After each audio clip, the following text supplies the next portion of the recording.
Alright guys, so eto na nga tuloy-tuloy yung ating gagawing tutorial dito sa CapCut sa inyong nakikita yung screen na 'to.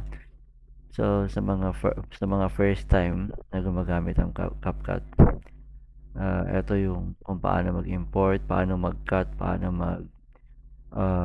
add ng music. Okay, so napakasimple lang. So kuha tayo ng videos dito sa import, hanapin niyo lang media then import. So meron ako dito mga videos na pwede nating i-edit. Okay, ayan. So marami 'to. For example, hanap tayo, ano ba? Ba't ba wala na akong mga videos? Okay, itong try natin 'to. So colors, then open. Ayan. So ito, sa inyo nakikita itong video na 'to, tutok nyo lang yung inyong mga mouse tapos hold then drag it down. Ayan, drag nyo lang dito sa baba. So sa inyo nakikita, ayan na siya. Okay. O itong may lumalabas dito. So for example, ito guys, no? Ayan. I-play natin.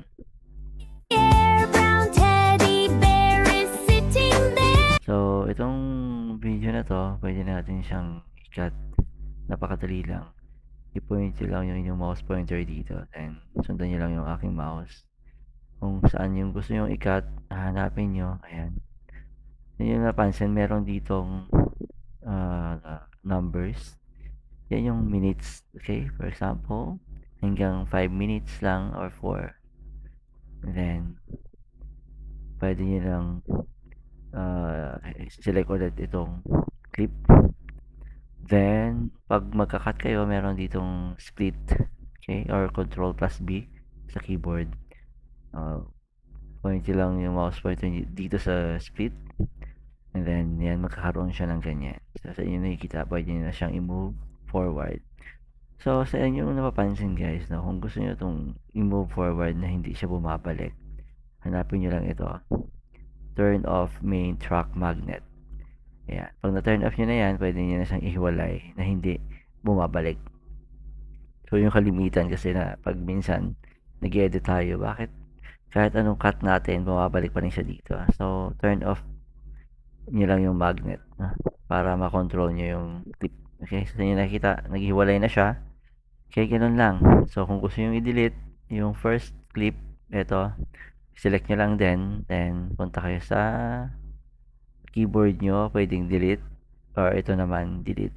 Okay, so pwedeng sa keyboard may delete naman, so delete. Ganun lang.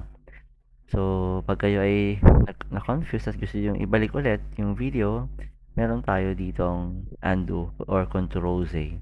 Ayan, para ibalik yung video, ganun lang. Yung mga basic na sa editing. So, yun nga, select nyo lang, tapos delete. Tapos gusto nyo nang ibalik itong clip dito sa first.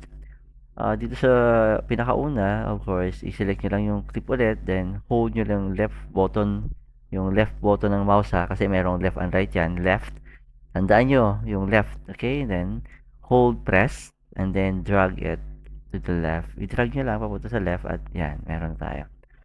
So, yan, ganun. So, ganun mag-cut ng videos. Again, cut tayo kunwari. So, hanapin natin yung putulin natin. So, itong 30 seconds. Ito yun, 30 seconds sa taas. Yun yung nakikita na, 30 seconds. So, for example, yung part na yan. Pero, gusto nyo yung tingnan kung gaano ka haba yon. So, ito dito guys. Point nyo lang yung mouse pointer nyo dito sa area na to. Ito dito para ma-zoom out natin. Ayan. Ayan. So, para makita nyo na mabuti kung saan, or makuha nyo yung puputulin nyo lang. Ito yon. Then, meron tayong split. Ayan. Then, select nyo na naman yung clip. Tapos, delete dito. Okay, or sa keyboard. Ganun lang. Then, select ulit yung clip. Then, hold left ang left button ng inyong mouse at drag nyo pabalik. So, ganun lang guys. So kung gusto yung ibalik ulit yung buong clip, makita nyo, punta ulit kayo dito sa side na to, zoom out, ayan. And then, okay, so nakita nyo na. Ganun lang kadali yung pag-edit ng video ng mga basic. So, yun nga guys, no, kung ito naman, gusto nyong i- i-adjust yung dito sa screen, guys, kung gusto nyong ipalapit itong ah, itong object nyo, for example, itong cardos na to, or itong tatlong to, gusto nyong zoom out, ang gagawin nyo lang, hanapin nyo ito, itong mga puti dito, na bilog. So, yan. Point nyo yung mouse pointer. Pag nagkaroon na siya ng ganyan, nagkabilaan na yung kanyang arrow, i-hold nyo ulit yung left button of your mouse, then drag nyo lang pa baba. So, sa inyo nakikita na zoom in na siya, zoom out na pala. So, lumaki yung image na. So, kung i-play natin yan, for example, yan. So, nakita na yun yung buong image. Yan, ganun. Ganun lang siya guys. Ganun lang kadali yung pag zoom out ng video dito. Yan. At yun na nga, pag mag-add kayo ng text, meron tayong text dito. Select nyo lang yung text. Tapos add text or default text. I-drag nyo lang pababa. So, kung hindi nyo naman makita yung text dito, itong sa area na to, pwede nyo ulit na i-zoom out, zoom in, zoom out pa, pag malaki. So, sa inyo nakikita yan. Tapos, ito guys, itong nakikita nyo, ito, lagi nyong pagpipindutin siya dito sa taas. Okay, para ma-move nyo. Okay, pag nakita nyo na yung parang arrow, tapos, ay, parang cross sign, i-hold nyo lang yan para pwede yung i-move. Then, select nyo yung text. So, sa inyo nakikita, gusto nyo palitan ng, gusto nyo na magsulat sa text. I-select nyo lang yung default text dito sa area na to. Okay, sa basic default text. Then, for example, type nyo ang title ng inyong video. For example, depende sa inyo.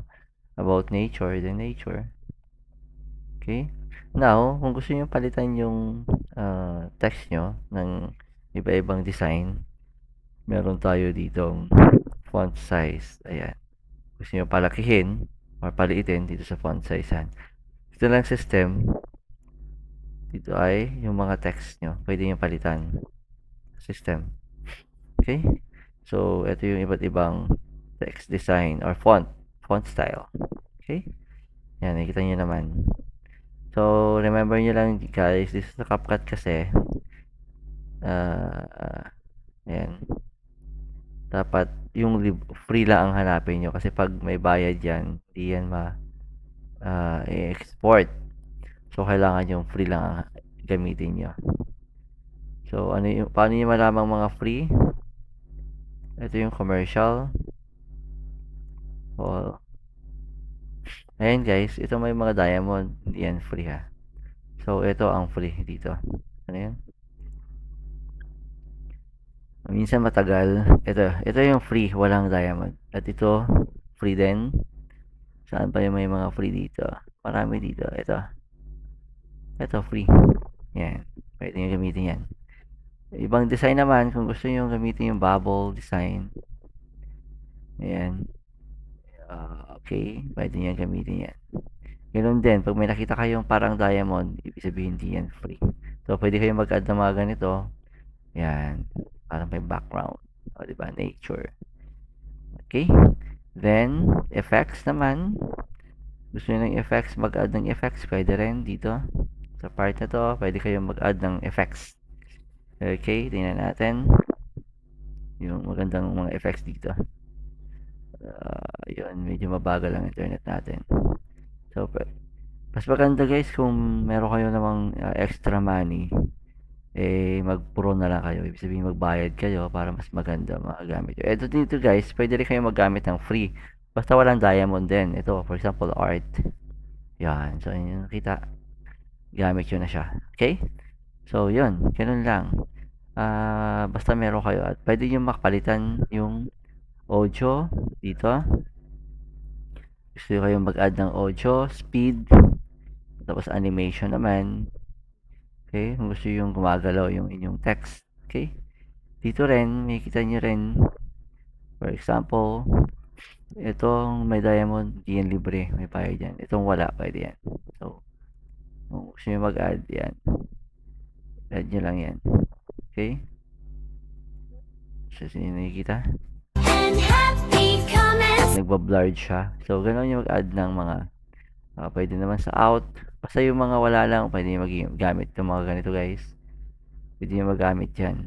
Libre yan. Basta wala siyang ganitong diamond. So, ganun guys, ka-simple lang mag-edit ng video. And then, pagkatapos naman, export na kayo dito. Ito yung export. Export nyo lang siya. Dito sa export. Sasundan nyo aking mouse pointer. Then, after that, i-rename nyo lang. For example, title ng inyong video is nature. Pagkatapos naman, make sure na meron kayong folder. Kagaya ko, lagi kong sinisave dito sa video. And then, ayan. Then, select. Tapos, ito yung, doon lagi pupunta yung inyong mga video. Then, after that, i-click nyo lang yung i-click nyo lang yung export. Okay?